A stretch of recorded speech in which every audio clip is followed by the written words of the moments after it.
everybody. Welcome. It is the Christian and Daniel show. Christian's over there adjusting his phone. How's everybody doing? It is Wednesday, April 29th, 2020. You're in that? We get a lot of visitors in our home, in our collective homes. Is your microphone on? Okay, there we go. You can hear it. All right. You want to mute your Christian and Daniel show phone? Christian's over there adjusting his phone. How's your video? It is Wednesday.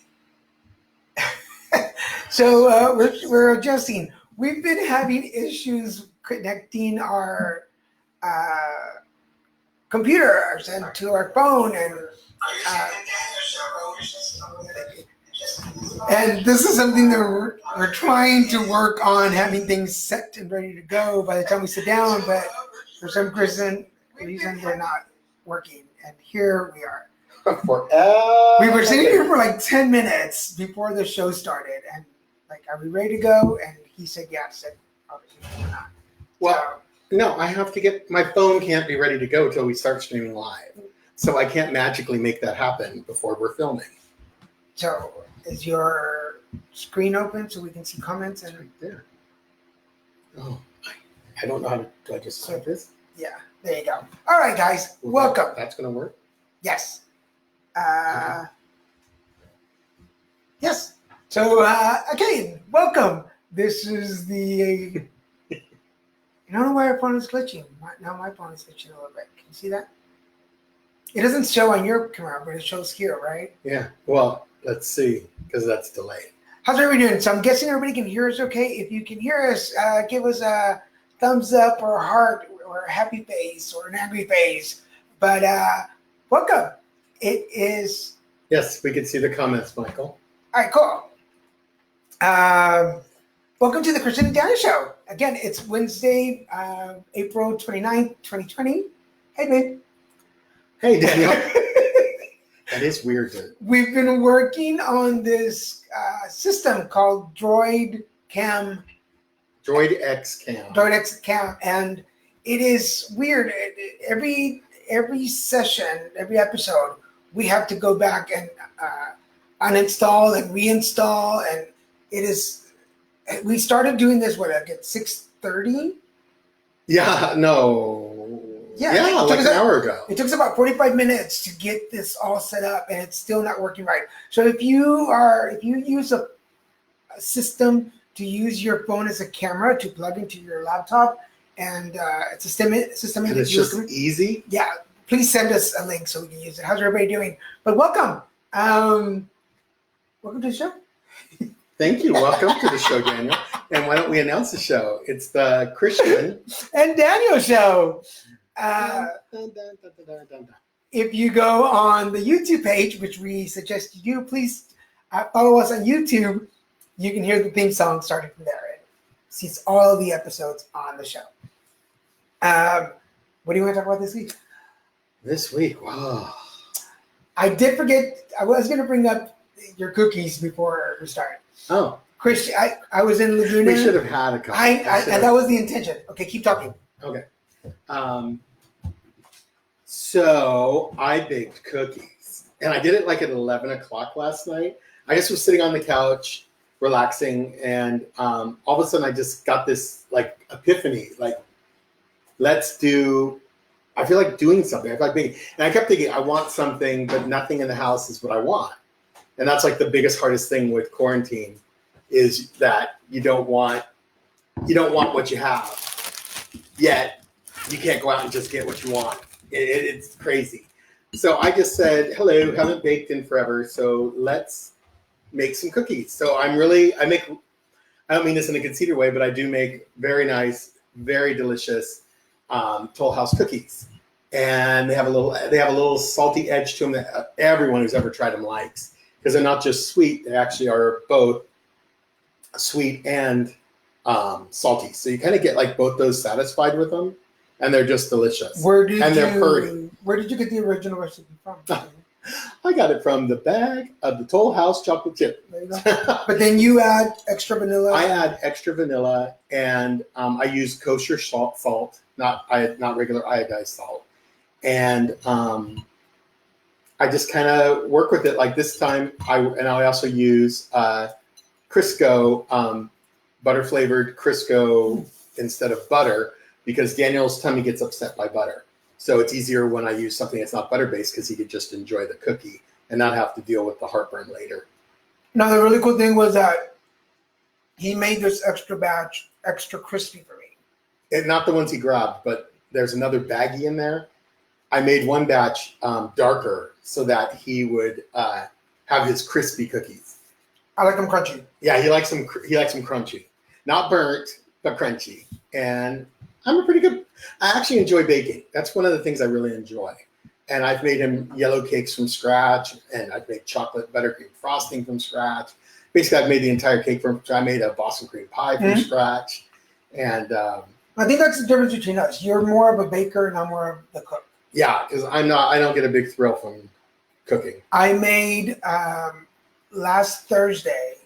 Was it last Thursday? The peppers. Oh, you made these stuffed peppers that were so good. So I made. We both like carne con papas, ground beef and potatoes, as for tacos and burritos and stuff like that. But I decided to make it and make some stuffed peppers. So I stuffed some peppers, threw the meat in with tomato sauce, threw it in the oven, and then put cheese on your provolone cheese on yours. That was great. It was so good. And on I got to admit, we've been very blessed. We have had plenty of food, and definitely more canned food than I've ever had in a home before. And we have a friend of mine referred us over to a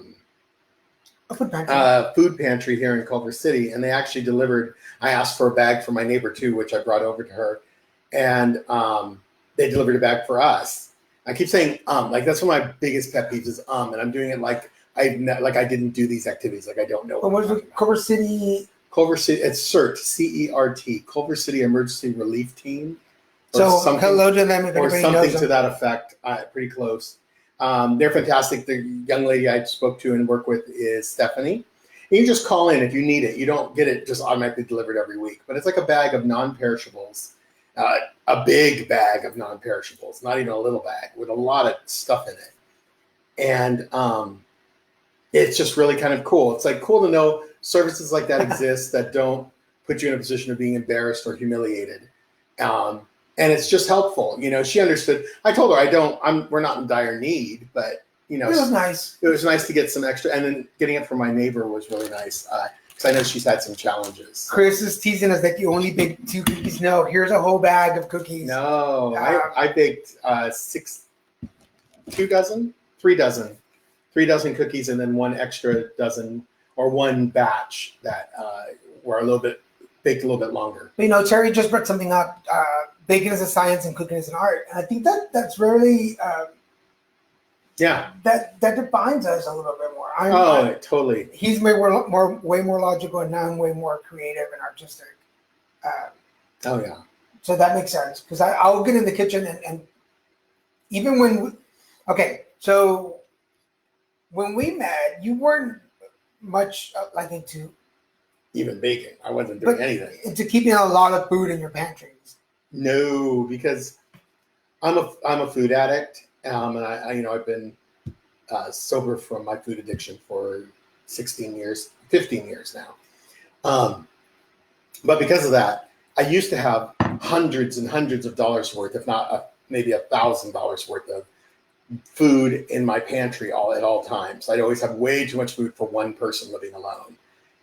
And in my recovery, I kind of went the opposite direction, because I'm like, I really hated that, and I don't want to waste money on food. There's so many other things I'd rather spend money on. So I kind of don't have a lot in my pantry usually. And then me, having been without at times and not having a lot of food in my pantries, I I think we talked about it in the show before. I'm a hoarder. I'm a food hoarder. Not like extreme couponing, hurting, but I will keep food. Like you can always find stuff in my pantry, in my refrigerator. So when it comes to cooking, I am able to like when I'm here before now, I would go into your pantry. It's like, well, there's not a whole lot to eat. I'd be like, give me a minute, and I would pull out cans or stuff, and I'd be like, "Poof, there's a meal." Yeah, Daniel is really, really good at creating something from nothing, or from what looks like nothing to me. Now, I wasn't raised. My mother was German. My father was Puerto Rican. And Puerto Ricans are very different, I think, from a lot of other Latinos because they don't like spices. They're different. And I was given some notes, so I'm trying to follow them. And I didn't tell me that. I didn't know it was top secret. But I wasn't raised in any culture. You know, I was raised basically in the white culture, which I don't think is actually a culture. I don't know. I don't know.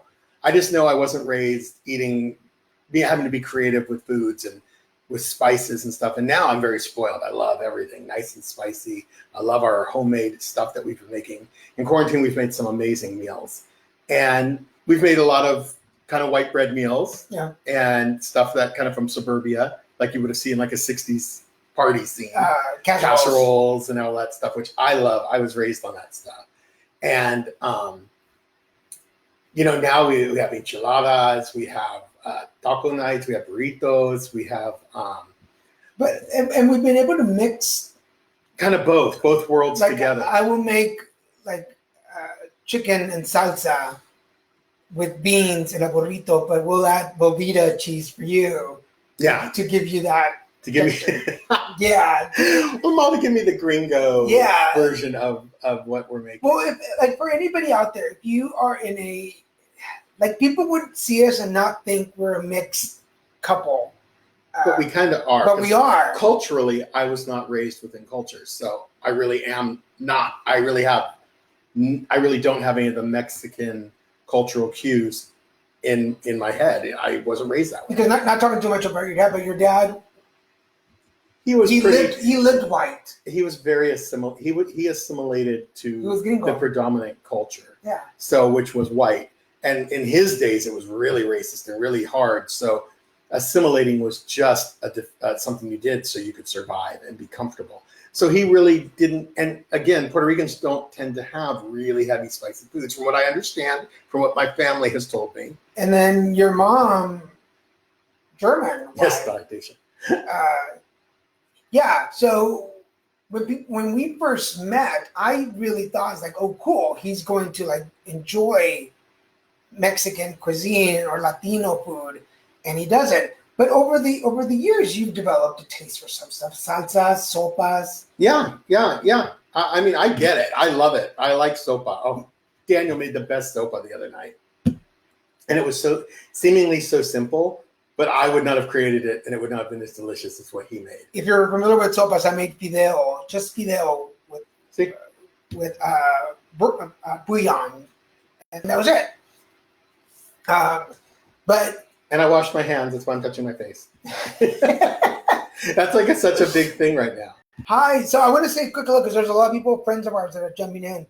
Michael Moran, Dasha, Terry Brown, Eterna, ¿cómo estás, amiga? Chris, Dasha, Davina, hi, sweetie, Wayne, and La Comadre Ellie. How are you doing, guys? Hi, Thanks for joining us. But yeah, so when we met, I really thought, oh, cool, he's going to really enjoy it. Especially because our first real date out was Cuban food. And I thought, oh, cool. Oh, Versailles. Yeah, we went to Versailles. Oh, my God, it's so good. And then he tricked me into thinking, oh, he really likes Latin food. And then he does not like Mexican food. I've said this several times. I want to say, hi, hey, cousin, hey, Sue. I could say it's not all like our comadre Ellie she makes amazing meals, and I've enjoyed all of those. So I don't want I definitely would never want her to think I didn't enjoy them. I did. Yeah, I ate quite a bit. Well, we ate quite a bit. It wasn't like I ate just one. And She makes these tostadas. Not used to. She makes these tostadas that are amazing. She made a great sopa to go with it, and you got it in a little coffee cup. Oh, it was so much fun. I just love it. I do. I think Crystal mentioned that the other day in one of her shares that she kind of misses those days when we used to all get together and stuff like that. And in this time frame with the quarantine, you do kind of start to appreciate those moments and not just think they're like so random. It's like, oh my God, those were just so much fun. A quick background on Ellie. Ellie and I met professionally, but then we became friends and really close because when I was going through cancer, she lived in a house with a pool. So we would go over there. This was during the summer of 15. We would go over there so Christian could get in the pool and hang out for a while. And I would sit and chat. But she would cook for us every time we went. And so she kept us in her family unit and her circle. So we appreciate it. And this was definitely the time when Daniel was early in his recovery from the chemo and the radiation.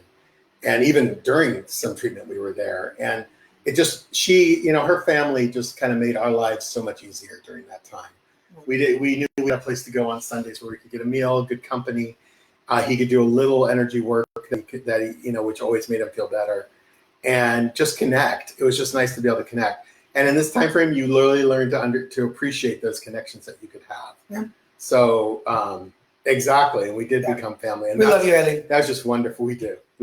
But going back to our cooking, so yeah. And Sue, I baked Toll House cookies last night.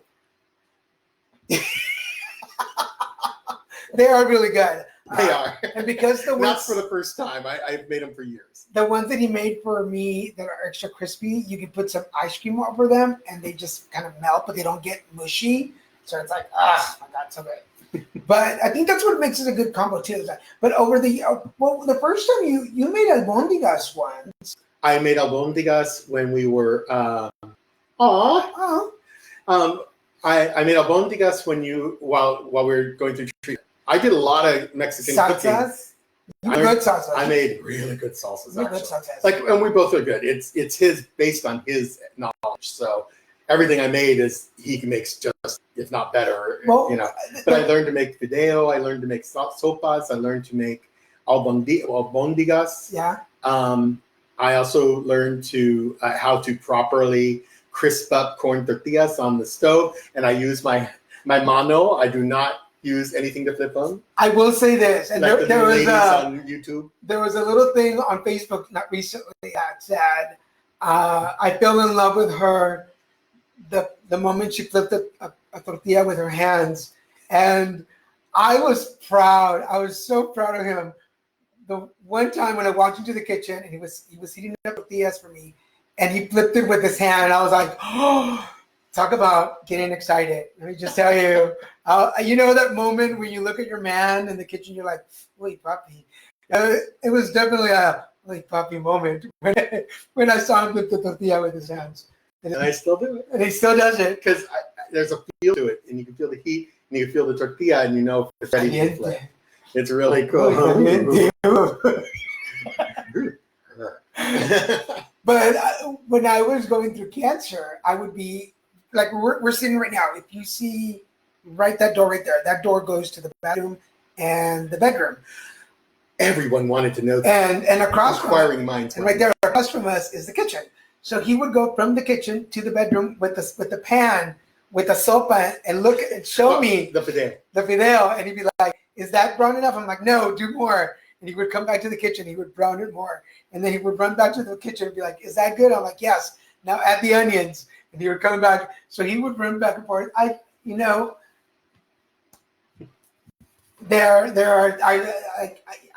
him, and I'm so in love with him, and I appreciate everything he did for me. But it was those moments that, like, I was like, damn, like this dude, like, he's not just taking care of me; he's doing that extra effort to take care of me. Well, and it was interesting because during his recovery and during the treatment and recovery, one of the only things that he could keep down were foods that his mother would have made him if she were here, if she were in California and able to make food for him. She would have made these things. So he kind of taught me to make these comfort foods that worked for him. And that's what he needed, because they kept trying to give him Boost and all these other like protein drinks, and he would, his body rejected those immediately. One Like, time, there wasn't even a hesitation. There was the one time that our friend Martha, I was in Laguna. I had spent the weekend. So he would come up here for the weekend, and I would stay in Laguna. And she called us. She's like, "Are you hungry?" I'm like, "Yes." And I was still not able to keep things down. And people joke about why I love tacos so much. But Those stayed down. But it was the first thing that I ate. Yeah, a bean, and I was still eating cheese then. I didn't know it was affecting me, but I was. Mm-hmm. She bought me bean and cheese tacos with lettuce only from Carlos Restaurant in Dana Point, and she brought me 3 tacos, and I ate 1 taco, and it stayed. I didn't throw up. So I'm not just a big fan of tacos. I'm a fan of tacos because it saved his life. Yeah, if I hadn't gone back to eating food that I wanted to eat, I wouldn't have gained the weight that I did. No, absolutely not. And then I'm still gaining it, which is well, now we're recovered. So. And now I'm starting to feel like I'm gaining weight. I feel like I'm losing hair. I feel like I'm losing my hair. No, I'm going to lean over and embarrass myself. This is losing hair. This is a full head of hair. 3rd generation after cancer. So, no, you're not losing hair. It just, I need a haircut is what is happening. I need to get a haircut. And it's weird. My hair looks better when it's shorter, like in the sense that the bald spot for some reason doesn't show as much when it's shorter, but when it's long like this, it all looks like comb over. It's horrible. And I'm not trying to do that at all. I'm not ashamed of that. I earned that in master's program, all that stress. That's all stress hair loss because I haven't lost more. It hasn't grown. It's crazy. But anyway, I digress. I miss going to the hair salon. But I'm also not fighting for things to get opened. It's so, I just don't believe in that. And I think it's terrifying that 2 states are opening things up. It's terrifying that people want to go walk on, I think, the beaches at the end of this open. week or something, there's some big thing planned in Sacramento to surround the Capitol with people saying, open everything up again. And it's like, you want it open, go to Texas. You want to open, go to Florida. Cuckoo birds there, everything will be open. You can get all the COVID you want. And you can act like this whole thing's not happening. I don't understand. Anyway, I don't understand. I haven't read and the I don't article. say it's bad. And I know there are lots of businesses that need to be open. Because I know, and I apologize, there are people I know who I love and are close to me who know I'm not saying those businesses don't need to be funded and they don't need, I want them open too, but we just got to figure out a better way to do it and a smart way to do it. So just anyway, just to put it out there, I digress. Laguna Beach is supposed to be open the beaches on Monday for some things. You can't go and hang, but you go walk. But just take care of yourselves. We're not going to get into it, but take care of yourself. Yeah. We don't. I don't even know when we're going back. Well, I have a lot of little gigs, so we don't know yet. But anyway, take care of yourselves. Be safe, and you'll be okay. I was going to say something else, and I just slipped my mind. I forgot.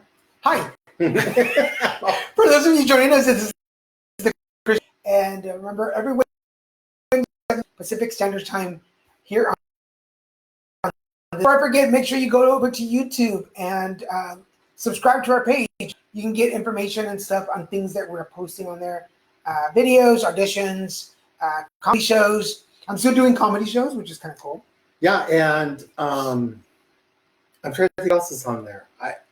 I've been on YouTube a lot. Like, I'm learning. I have not been like Daniel, where I've been very big on social media. I don't really update that much. I really don't post that much. And I'm starting to get YouTube. I didn't know. I knew there was a lot, but I never really explored it because I didn't have time. And Good night, Terry. Good night, Terry. And I'm realizing, my goodness, and thank you, Terry, that there's a lot of anything I want to look up on YouTube. But I've been like total geek boy. I've been looking up Star Trek Online's information and my what's my other game? Diablo 3, how to get to higher levels quickly and what are some of the secrets. And So I've been like really playing on there a lot. And what happens is I end up going to bed like at 3:30 because I don't realize how much time has passed watching all these like little videos and stuff. But I guess that is kind of the addictive side of it. Is when you first get it, you're like, you know, for me, it's like a new toy. It's like, oh, wow, there's all this information out there. I just never really looked for it. I always thought it was just like people singing covers and trying to get discovered. I've been finding a lot of cool recipes for air fryer. We've been using our air fryer a lot more. Oh my goodness! And what did we do in there that was so baked potatoes? Baked potatoes, so simple. Baked potatoes, so simple, but so good. But, so if you have an air fryer, this is what we did. Oh my God. We spray the potato with any spray like butter or like olive oil, like Pam. Yeah, we use olive oil spray. So I use it spray and then have my favorite combo of spices: salt, pepper, garlic powder, onion powder, and chili powder. And then you put them in at 400 for 25 minutes, and then you flip them over and you do another 15 minutes. And hey, Billy, and then that's it. They come out moist inside, but then the skin is flavorful and it's crispy. And then on the side, I remember they did the chorizo sauce. I did the soy chorizo because we don't you don't eat a lot of pork. Yeah, but I did soy chorizo and a salsa, and left it kind of watery, like soupy, and then you pour it over. And Christian likes to put sour cream and cheese top. Because I'm so great. Well, yeah, he's got to have those arguments. But it is the best stuffed potatoes. Spuds, we call them in Texas. They're so good. It was so. I mean, I've had the spud that we got with your sister when we went to that one restaurant. Oh, yeah. That's quite a drive from their house. They serve these huge potatoes, obscenely huge Idaho potatoes that have all stuff like that. Like, you could have cheese, butter, everything as a base, and then they also put on top of it the chorizo, con salsa. Con salsa on top would be. Oh, unbelievable. But we kind of made that, but in a little bit healthier version and a little bit smaller. And it was such a great meal. And that was like a meal for 2 nights. Yeah. Because and by the way, again, to the Benavides family, thank you so much for air fryer, because we have been using it a lot in quarantine. I haven't seen Marcy or Nancy come on, but if I know the one night. I know, but we'll yes, this was a Christmas present. But then the potatoes, I make several, but then the next morning, you can cut them up and fry them a little bit for papas con huevo. Oh, so good. God, that was so delicious. And then a little more salsa. Oh, it's perfect. Yeah. It's just amazing. So we're discovering, like, we're using things in our kitchen that have been sitting there for probably, I mean, not the air fryer, but like our pressure cooker's been sitting there for years, not used. It might have well left it in the box in the closet. And my next thing is wanting to do baby back ribs in the air fryer, and I want to try churros in the air fryer. So there's a recipe on YouTube for churros in the air fryer. I'm going to try and do that for us. So we'll let you know how it goes. Then I know for the pressure cooker, we're working up to doing like a whole chicken with veggies and everything. Oh, we did the roast. We did the roast. Was that what kind of roast was that? Oh my God, I can't remember. I think it was a pot roast. It was a pot roast. It was big, but of course it shrinks, and it wasn't as big at the end. But it was fall off your fork, moist. Fall off your fork, tender. And we did it. All we did was add potatoes with salt and pepper. That was it. Yeah, and some bouillon. Yeah, and we put bouillon, and put a little bit. Next time I'm going to put way less liquid. Too much water. Half the liquid I put in this time. But it was good. It was good. We'll have to check. Almost 4 cups, and I should have put in like 2. We need to remember to take videos so we can post them so people can see what we're doing. Yeah, because the potatoes came out so flavorful because they're in the pressure cooker. And I've never had that before, where you can just eat a straight up potato and it's delicious. You don't put anything on it.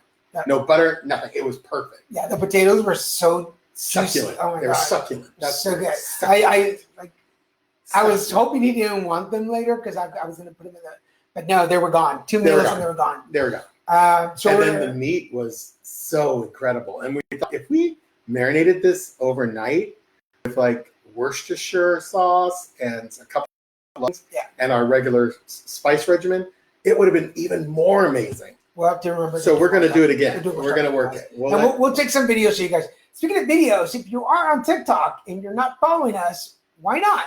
Go follow us on TikTok. We'll post the links so you can follow. we've been getting creative with our videos and posting stuff. Him more than me. I'm not doing quite as many. I've only done a few. Hi, Gabby. How are you doing, sweetie? Hi, Bobby. Well, we're there. Pick of the week. Oh, I like this. This is nice.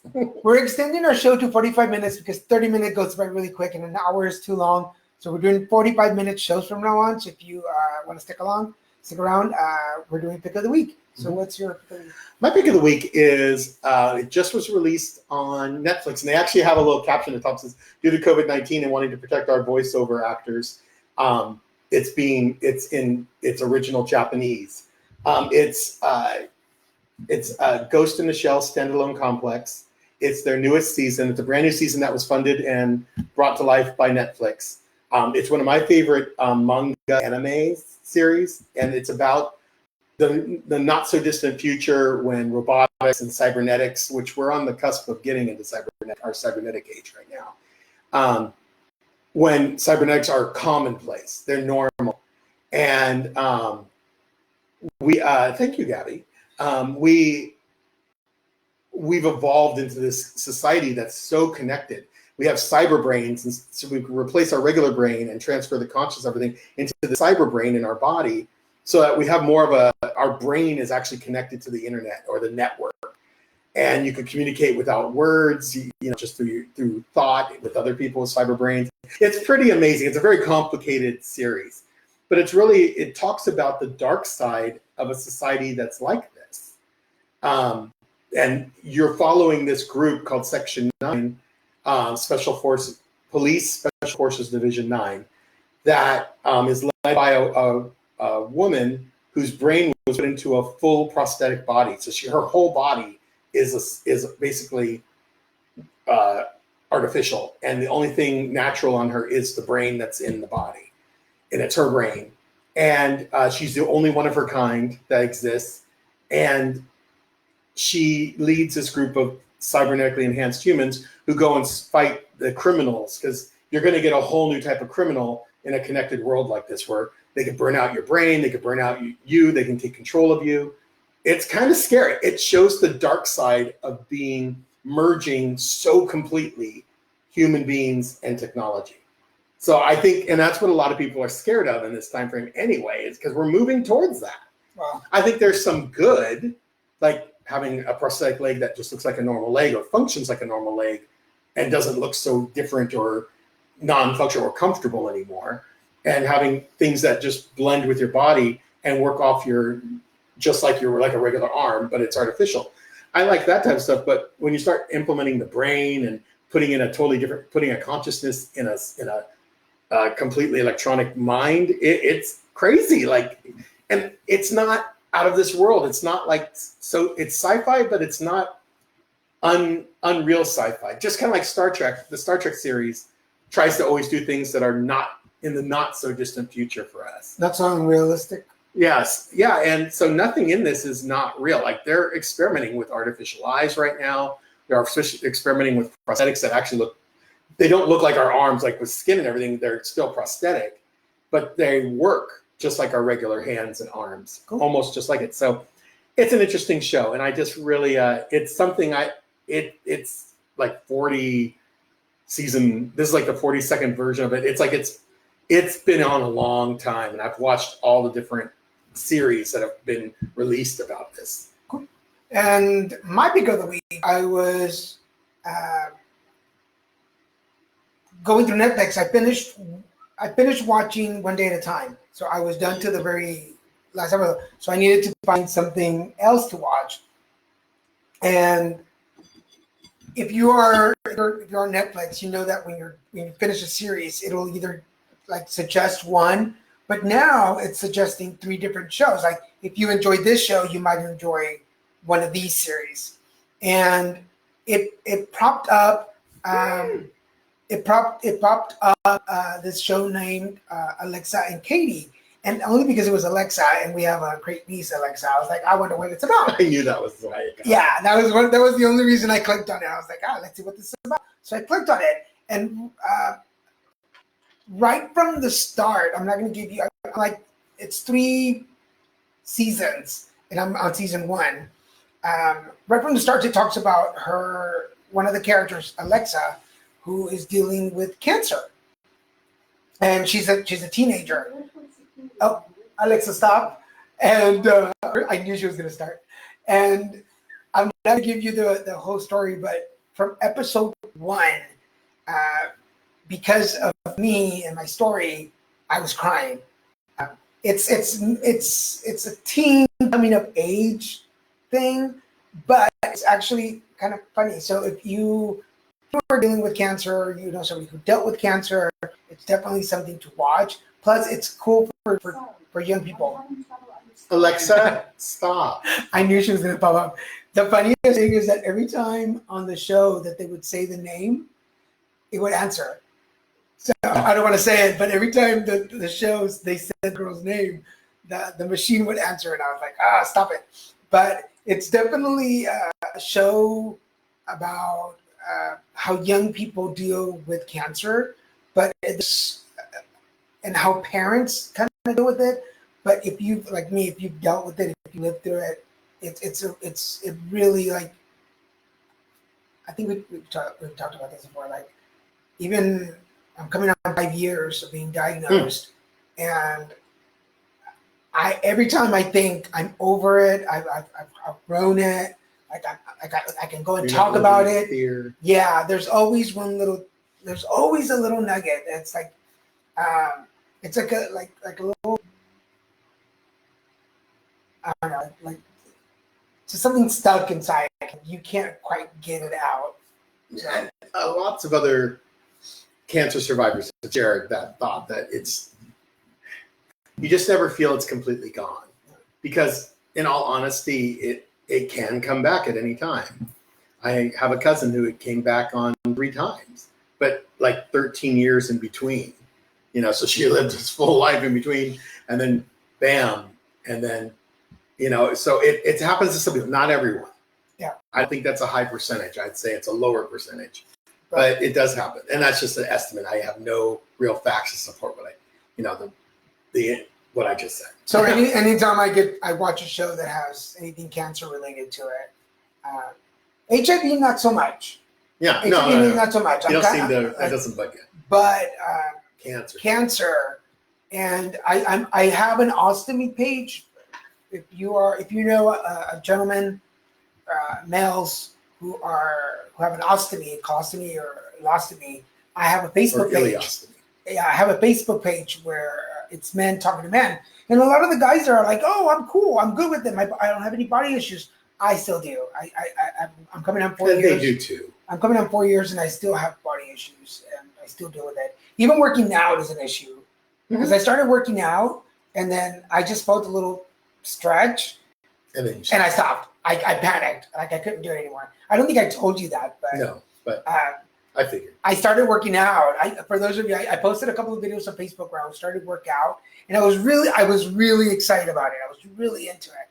But then I felt my muscle pull, and I couldn't do it. Like I was too paranoid. Like especially right now, the last thing that I wanted was to pull a muscle or stretch it or tear and have to go to the hospital. I'm like that. No. Because you couldn't be there with me, and I was like, I don't know how to be by myself. It'd be horrible. That's why I was sad. The week before last, I lost my friend Brian. I didn't mention on the last show. My friend Brian Jones, who I've known for about almost 20 years. We lost him to cancer, really bad cancer, a couple weeks ago. And, he was like my age. He was maybe a couple years older than me. And then there's another friend of ours that passed. I say ours. My friend Jim or James Mansell also, we're all friends, and we all met around and through Jim, and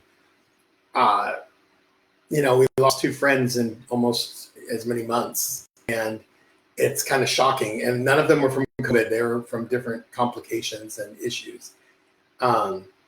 But it was really horrible because we couldn't go visit Brian. We couldn't go see Brian. We couldn't hold his hand. We couldn't say goodbye. And the memorial, you can't even do a memorial. So it's a really, really, that's when I really felt isolated because I couldn't go see someone who I would never have like neglected and not gone to see. And, I had to do a spiritual goodbye rather than a holding hand. I love you, Brian, and goodbye. Or I wouldn't say that, of course, goodbye, but it's like douchebag. But But I would say we didn't get our chance to do that. I don't know if we're going to ever have closure around that. On the for those, I'm involved in a lot of things, but there is an app called Wisdo, WISDO, and it's an app where you can go and sign up, and it caters to a lot of different issues that we have just as humans. And some of the groups that I belong to are like LGBT specialty groups. There's addiction. There is depression. I mentor a group. It's called Positive Movements, and you can get on the chat every Monday morning, 9 a.m. You have to download the app. But on the depression and anxiety pages, that is one of the things. People are having a hard time with loved ones who are in the hospital and they can't be with them. People are having a big hard time. So if you or somebody you know is having a hard time dealing with that, please get in touch and I will direct you to the right people that you can talk to. That's going to be something we're going to be dealing with for a long time. Yeah. People who were in the hospital and their family members getting thought. Even if the world opens back up, the hospitals are still dealing with this backlash, and they're still dealing with, like, it's going to be a while before hospitals are caught up. And so I still think there's going to be no visiting rules and things like that in place, even after the rest of us may get back to our working lives and everything else. I don't think that's going to change quick. So there's going to be a lot of opportunity to feel like, I'm so grateful. I told Daniel this, that I was really grateful that my parents didn't have to go through this, that they passed, before this all started and happened. Because the Lord knows at their ages, they saw World War I, World War II. I mean, they saw big things happen and horrible things happen in their lives. And the last thing they needed was this. And at their age with dementia and everything, they would have been high risk. It just would not have been great. So, I always say the universe has a plan, and I'm grateful that plan went the way it did for them. But this is, it's been hard. Yeah. Like, I felt that. Because I never have felt that before. There is no cover for mental health right now. And we don't know how to deal with this. So don't think, if you're watching or you know somebody who's having a hard time with their mental health at the moment, please, I have a source of he can help you, connections to go to, and if I can't be the ear that you need, I'll find you somebody that can listen to you, or somebody that can guide you. But there's I have a lot of things at my disposal that I can put in your hands. So that didn't sound right, but we're gonna segue from the seriousness. We're down to the end.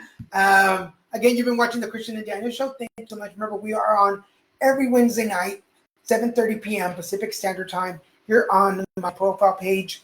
Check it out. If you missed it and you want to go back and find some of the other shows, go to my YouTube page, Daniel G Garza, on YouTube. Find it. Follow us on TikTok. Mine's just Daniel G Garza. I don't know what your. Mine is CP Ramir. CP Ramirez. Follow us. I want to get 1,000 followers so I can do readings on TikTok. I want to be able to do a show live, but you can't do live shows on TikTok till you get 1,000 followers. So please share my page, see if more people follow me. But on Friday nights at 6 p.m. Pacific Standard Time, I'm doing an hour of readings here on my page. So if you're available this Friday, 6 p.m. Pacific Standard Time, click in for a live reading. Share with your friends, let them know that I'm doing one card readings every Friday. So, what else? Okay. I don't think we have anything else. We have 1 minute to go. I had a hard conversation with my landlord. Oh, you want to talk about it? And I don't really have, I'll just say real quick, I had to let him know that with this COVID-19 stuff going on, that I wasn't going to be able to pay my rent on time. And that was really difficult because I've never love you and miss you.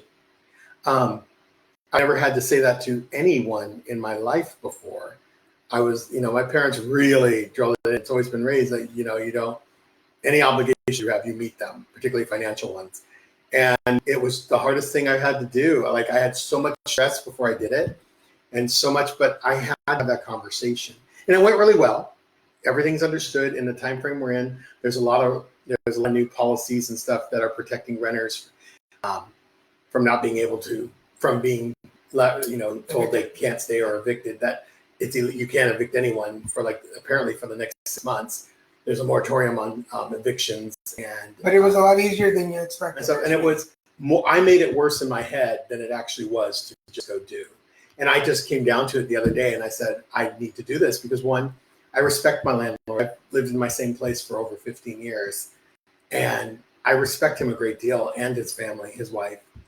And I never would want to disrespect them by just not paying and not showing up, just whatever. Because I know people who do that. I love you guys too. And I am proud of myself that I overcame my fear and anxiety, and I just went over there and I did it coming from a place of love and light, and it went great. So that's a perfect example for you guys too, because I've dealt with a couple of things like that, not at that level, because my landlord, we already had an agreement from before COVID, but realize that what you're going through right now financially, or with your landlords, or with the banks. I had to call the bank and say that I couldn't pay my credit cards right now. We're making it harder in our heads than it really is, because everybody's in the same situation. So we're all all of our billers, all of the people who we have bills everybody with knows, are saying, they're giving you a month or more. Yeah. Because my bank, I called Wells Fargo and I was like, hey, I'm kind of in the same boat. Everybody's just like, oh yeah, we were expecting your call. We're going to give you 90 days to pay. We'll stop any interest, anything on it, and just come back in 90 days and we'll start off. You stop. And I remember it was like a Friday morning. I was all like, yeah. And then it's like afterwards, it's like, oh. Yeah. So just remember that we're all in this together, everybody, and people will understand. If they don't understand, if they don't get it, you are protected. They're just trying to. Because unless you're in a salary situation or under contract with a union that obviously will allow you to continue to be paid even when you're not necessarily at work every day or working, you're pretty well covered. That's wonderful and great. And then for people who work in the entertainment industry and everything, who don't have those protections, even if you're in a union, you don't necessarily have those protections, because if you're not working, you don't get paid. It's pretty simple. So that gets really difficult, but it all ended really well. All right, guys. So we continue to stay in a place of gratitude. Check us out Friday. We might be doing something together Friday with a candle. We have a green candle that we've been wanting to light. So if you are available Friday night, 6 p.m., send us your name and your manifestation. If you want to message us, either one of us. Message us your manifestation so we can write it down and share it later on. And Friday we'll have a candlelight session ceremony. And then we'll do our regular Friday night readings. So for now, think of me. Love you. It's nice. I like this. Well, you guys, thank you for joining us. Have a great evening, and we'll see you next time. Bye.